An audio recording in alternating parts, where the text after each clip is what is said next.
Dear students, welcome to Abbas Mathematics. Tamil exam 10th Tamil exam நல்லா எழுதிட்டியா? ஒன்றும் பிரச்சனை இல்லை, நல்ல மார்க் வந்துடும். அடுத்து இங்கிலீஷில் வந்து ஸ்கூலில் ஓரளவு கிட்டத்தட்ட எல்லாம் சொல்லி கொடுத்துருப்பாங்க.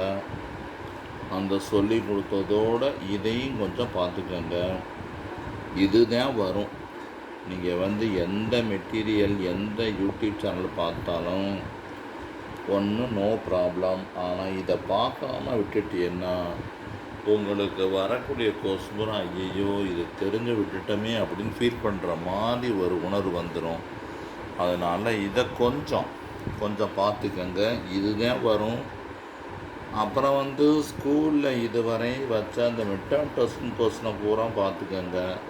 Mid term question quarterly, half yearly, first revision, second revision, third revision, அப்புறம் சில ஸ்பெஷல் டெஸ்ட்டு, இந்த மாதிரி உள்ள எல்லாத்தையும் அதில் உள்ளதை பூரா இந்த 2 நாள் லீவில் நல்லா எழுதி பார்த்து அதில் உள்ள கொஸ்டினில் ஆன்சர் கண்டுபிடிச்சி தெரியாட்டா எங்களை போல் யூடியூப் நடத்துகிறவங்கள்ட்ட கொஸ்டின் கேட்டு கமெண்டில் கேட்டு கிளியர் பண்ணிக்கோங்க. சும்மா வந்து 66 மார்க்கு ஈஸியாக எதுவுமே படிக்காமல் எழுதலாம். 66 மார்க்கு ஈஸியாக எதுவுமே படிக்காமல் எழுதலாம். உங்களுக்கு ப்ரோஸில் 1, போயத்தில் 1, சப்ளிமெண்ட் 2, அவ்வளவுதான். 15 மார்க்கு. போயத்துக்கு ஒரு 5, 20 மார்க்கு. அப்புறம் கொஸ்டின் ஆன்சர் இதெல்லாம் சேர்த்து நீங்கள் படித்து எழுதுறது வெறும் 34 மார்க்கு தான். மிச்சம் உள்ள 66 மார்க் வராமே ஜென்ரலாக உள்ளது. ஜென்ரலாக இங்கிலீஷ் கிராமர் தெரிஞ்சிருந்தாத்தான் அதை எழுத முடியும்.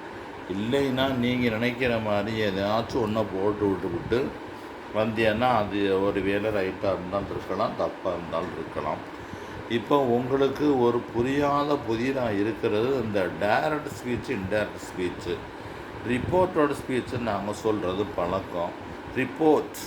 ரிப்போர்ட் பண்ணுறது, போலீஸ் ஸ்டேஷனை ரிப்போர்ட் பண்ணுறது, அதுதான் இந்த ரிப்போர்ட். டைரக்ட் ஸ்பீச்சுனா என்ன? ஒருவர் கூறுவதை அவர் சொல்லுவது போலவே திருப்பி சொல்லுவது டைரக்ட் ஸ்பீச், நேர்கூற்று. இன்டைரக்ட் இதுக்கு ஆப்போசிட். அப்படின்னா அயர்கூற்று. அப்போ மற்றவர் கூறியதை மாற்றி நாம் கூறுவது போல் கூறுவது அயர்கூற்று, அது இன்டைரக்ட் ஸ்பீச். இதில் சில விதிமுறை இருக்குது. அந்த விதிமுறையை சொல்கிறது உங்களுக்கு ஓரளவு தெரியும். இருந்தாலும் நான் வச்சுருக்கேன், பார்த்துக்கங்க. நமக்கு தேவையானது சென்டென்ஸில் வந்து 4 டைப்ஸ் இருக்குது. அதில் மாத ஸ்டேட்மெண்ட் இருக்குது, இன்டராகேட்டிவ் இருக்குது, எக்ஸ்க்ளமேட்டிவ் இருக்குது, இம்பரேட்டிவ் இருக்குது. இந்த இன்டராகேட்டிவ்னா கேள்வி வாக்கியம். கேள்வி வாக்கியத்தில் 2 பிரிவு இருக்குது. எஸ் ஆர் நோ டைப்பில் 2 பிரிவு. இப்போ நான் வந்து ஸ்டேட்மெண்ட்டு தான் சொல்ல போகிறேன். ஸ்டேட்மெண்ட்னா சாதாரண வாக்கியம். நீங்கள் வந்து ஃபோனை வந்து திருப்பி வச்சு பார்க்கணும். எனக்கு இந்த பொசிஷன் தான் உங்களை நடத்துகிறதுக்கு வசதியாக இருக்குது. ஃபோனை வச்சு திருப்பி வச்சு பார்த்துக்கோங்க, கோச்சுக்கிறாமல். கிறிஸ் சேஸ் இன்னொரு விஷயம் சொல்கிறேன். புக் பேக்கில் உள்ள கிராமர் 1 மார்க்கு, சினாப்சிஸ் இந்த இதை படிச்சுக்கிறணும். புக் பேக்கில் உள்ளதை படிச்சுட்டீங்கன்னாவே அதை பேஸ் பண்ணி தான் வரும். அதனால் அந்த கொஞ்சம் இங்கிலீஷ் படிக்க தெரியாத பையனை இருப்பேன். அந்த பையனுக்கு என்ன செய்கிறது? அந்த பையனுக்கு சில வழி இருக்குது. 1 மார்க் எழுதினாவே பாஸு. 1 மார்க் எழுதிட்டு ஒரு மனப்பாட பாட்டு பைஹார்ட் மெமரிட்டர் எழுதியிருப்பான், அதை பாஸு. சில சினானிம்ஸ், ஆன்டானிம்ஸ் அது 1 மார்க்கில் சேர்ந்துடும். கடைசியில் வர எரர் ஸ்பாட்டிங் இந்த மாதிரி உள்ளது. அப்புறம் இந்த அட்வர்டைஸ்மெண்ட்டு இது. அப்புறம் இந்த காம்ப்ரிஹென்ஷனில் இருக்க கொஸ்டின் ஆன்சர் இதை பார்த்து அதிலே ஆன்சர் இருக்கும், அதை அப்படியே போட்டு எழுத வேண்டியது. அது உங்களுக்கு சில விஷயங்கள் நல்லா அழகாக அந்த ஆர்டிஸ்டெலாம் நல்லா ஒர்க் பண்ணுவீங்க. அப்போ அந்த அட்வர்டைஸ்மெண்ட் நல்லா எழுதிடுவீங்க. எரர் ஸ்பாட்டிங்கில் ஒரு ஷார்ட்கட் மெத்தட் இருக்குது, சொல்லிகிட்டே வரேன், கவனிச்சுட்டே வாங்க. அப்புறம் இந்த லெட்டர் ரைட்டிங் அதெல்லாம் ஃப்ரண்ட்டு போட்டு என்னத்தையாச்சும் கேள்வியில் கொடுத்துருக்கதே எனக்கு சீக்கிரத்தில் புக்கு அனுப்புங்க, please send me the books as early as possible அப்படின்னு எழுதிட்டாவே அதுதான் பாடி ஆஃப் தி லெட்டர். அதுதான் முடிஞ்சு வச்சு அதோட அந்த மாதிரி இருக்குது. பாருங்கள், Chris says I am enjoying my holiday. இங்கே ஒரு சின்ன பிரச்சனை இருக்குது. இந்த இடத்துல கிறிஸ் சேஸ்ன்னு வந்திருக்கு. சேஸ்னா உள்ள டென்ஸரை மாற்றக்கூடாது. இது ஒரு முக்கியமான குறிப்பு. இது சாதாரண வாக்கியம். சாதாரண வாக்கியம் நான் எப்படி சொல்கிறேன்னா, பெயர் சொல்ல ஆரம்பிச்சிருக்கணும், ஃபுல் ஸ்டாப்பில் முடியணும். ஐ, நான் அப்படின்னு ஆரம்பிச்சிருக்கு, அதனால் பெயர் சொல்லுன்னா ஃபுல் ஸ்டாப்பில் முடிஞ்சிருக்கு. சிலது தெரியாது நமக்கு, என்னமோ சொல்கிறாரே பெயர் சொல்லுன்னு சொல்கிறாரே ஃபுல் ஸ்டாப்னு சொல்கிறாருன்னா இந்த இடத்துல ஏதாச்சும் பேரை குறிக்கிற சொல் இருக்கும், நான் அப்படின்ட்டு இருக்கும். சப்போஸ் இடத்துல வந்து கீப் குவையட் இருந்துச்சுன்னா, கீப்புங்கிறது இது பெயர் சொல் கிடையாது, அது வெறுப்பு. ஒய் அப்படின்னு வந்துருந்துச்சுன்னா அது இது பெயர் சொல் கிடையாது, அது கேள்வி வாக்கியம். இந்த மாதிரி சில இது இருக்குது. அதை தெரிஞ்சுக்கிட்டா தான் நீங்கள் என்ன செய்ய முடியும், நீங்கள் ஈஸியாக எழுத முடியும். பார்த்துக்க, போன திருப்பி வச்சு பார்த்துக்கோங்க. கிறிஸ் சேஸ் அப்படியே போட்டு, இது சாதாரண வாக்கியத்தினால லிங்க் வேர்டு வந்து தட்டு சேர்க்கணும். இந்த இடத்துல ஒரு ஃபஸ்ட்டு பர்சன் இருக்கும், எப்போவுமே ஃபஸ்ட் பர்சன் இருக்கும். ஃபஸ்ட்டு பர்சன்னா என்னையும் என்னை சார்ந்தவர்களையும். இந்த ஃபஸ்ட்டு பர்சன் யாரை குறிக்குதுன்னா, இவர் தான் பேசுகிறவர், கிறிஸ்தான் பேசுகிறார், அவரை தான் குறிக்கும். இது ஆண்பாலா பெண்பாலான்னு பார்க்கணும். ஆண்பால்னா ஹீன் போடணும், பெண்பால்னா சீன் போடணும். இவர் ஆண்பால், அதனால் ஹீன் போட்டாச்சு. இங்கே உள்ள டென்ஸை மாற்றக்கூடாதுன்னு சொன்னேன். ஐ வந்திருக்கிறனால ஆம் போட்டிருக்காங்க, நம்ம என்ன செய்யணும், இஸ் போடணும். என்ஜாயிங், இந்த மைங்கிறதும் அந்த ஸ்பீக்கரை தான் குறிக்குது. அவர் யாருன்னா அந்த கிறிஸ்தான், அதனால ஹிஸ் ஹாலிடே, அவ்வளோதான் முடிஞ்சிருச்சு. இந்த இதெல்லாம் மாற்றக்கூடாது, ஹாலிடேலாம் மாற்றக்கூடாது, எல்லாத்தையும் மாற்றி வைக்கக்கூடாது. கிறிஸ் வந்து மாற்றக்கூடாது, சேஸ் மாற்றக்கூடாது, கன்ஜெக்ஷன் லிங்க் வேர்டு தட்டு மாற்றிருக்கோம். ஐ வந்து கிறிஸை குறிக்கிறனால ஹீன்னு போட்டிருக்கோம். நம்ம டென்ஸ் மாற்றக்கூடாது. ஆம் ஐ வந்திருந்தா தான் ஆம் போடணும், ஹீ வந்தால் இஸ் போடணும். என்ஜாயும் அப்படியே வச்சுக்கணும். இந்த இடத்துல யுவர் வந்திருக்கா மை வந்திருக்கான்னு பார்க்கணும். யுவர் வந்திருந்தால் லிசனரை குறிக்கக்கூடியது, ஏன்னா இதை ஒரு ஆள் கேட்பார். கிறிஸ் சேஸில் முன்னே யார்கிட்டையும் சொல்லிகிட்டு இருக்காரு, இந்த இடத்துல யார்கிட்டையும் சொல்லிகிட்டு இருக்காரு, அவர் யுவர்னு வந்திருக்கும். ஆனால் இங்கே மை தான் கொடுத்துருக்கு, மை ஹாலிடே சொல்லியிருக்காரு. மை வந்து கிறிஸ் வந்து ஹிஸ்ன்னு போடணும். ஒருவேளை கிருஷ்ணவேணின்னு இருந்துச்சுன்னா கருன்னு போட்டிருக்கணும், அவ்வளவுதான்.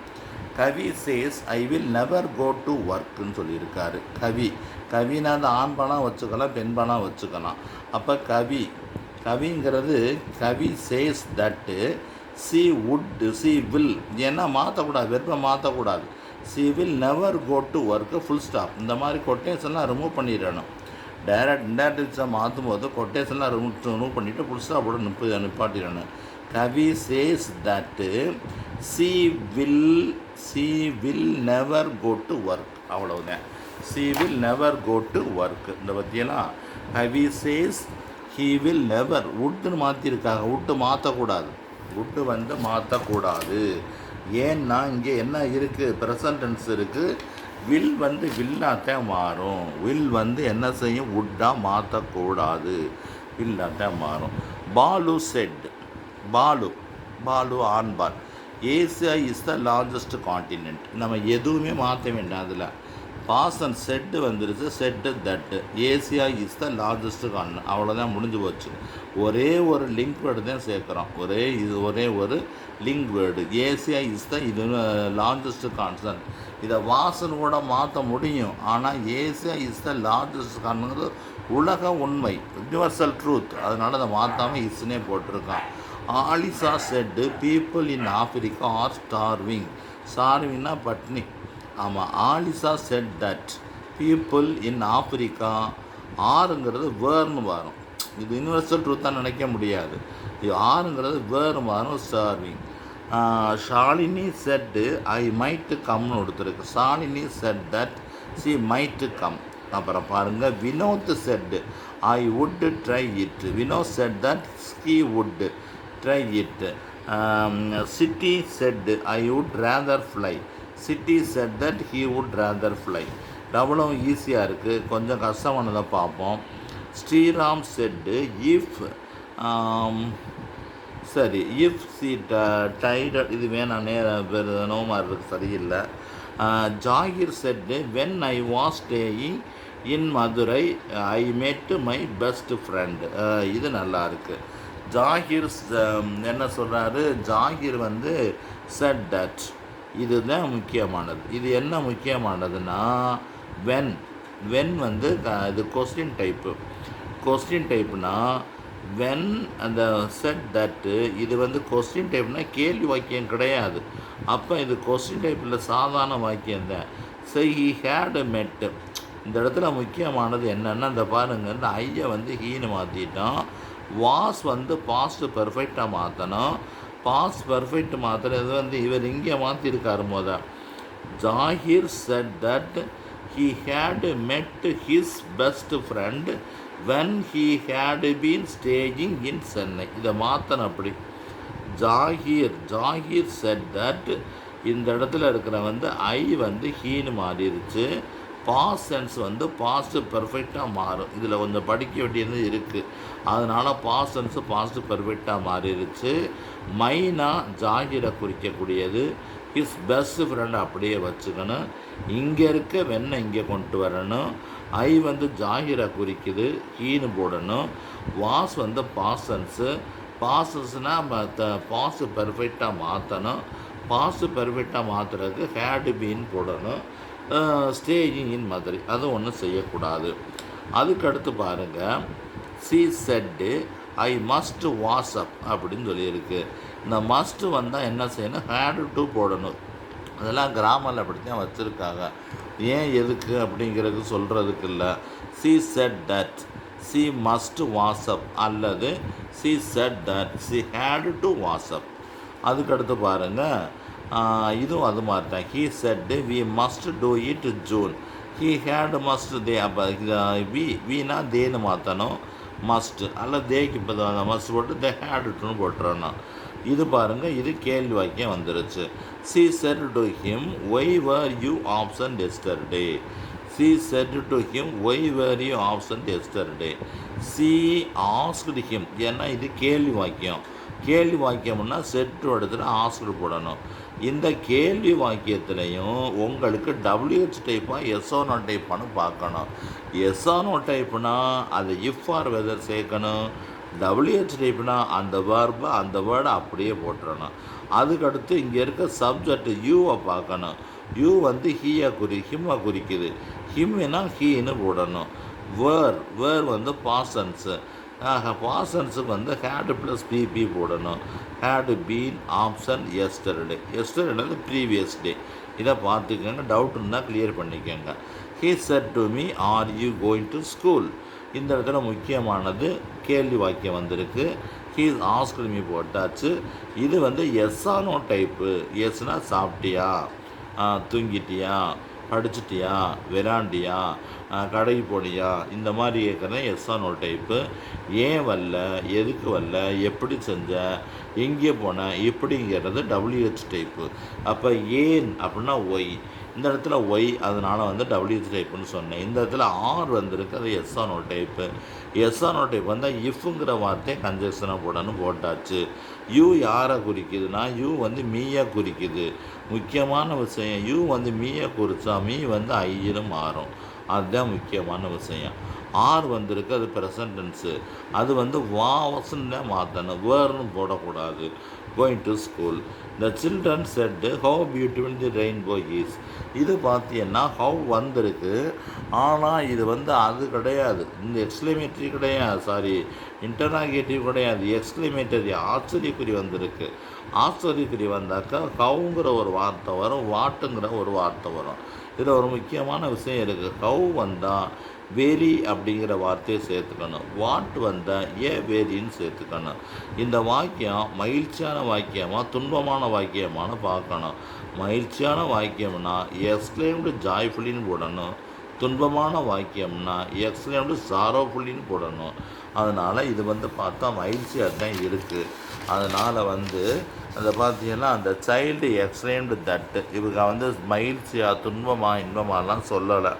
அதனால் எக்ஸ்க்ளைம்டு தட்டு த ரெயின்போ வாஸ் வெரி பியூட்டிஃபுல். நான் சொன்னேன்ல, ஹவு வந்தால் வெரி வெரி போடணும், வாட் வந்தால் வெரி போடணும். இந்த மாதிரி இருக்குது. இந்த மாதிரி நீங்கள் என்ன செஞ்சுக்கிறணும், படிச்சுக்கிறணும். அதே மாதிரி பங்க்சுவேஷன் இருக்குது. பங்க்சுவேஷன்லாம் உங்களுக்கு தெரியும். பங்க்சுவேஷன் புக் பேக்கு இது இயர் கொஸ்டினில் கேட்டதை திருப்பி படிச்சீங்கன்னா உங்களுக்கு சரியாக வந்துடும்.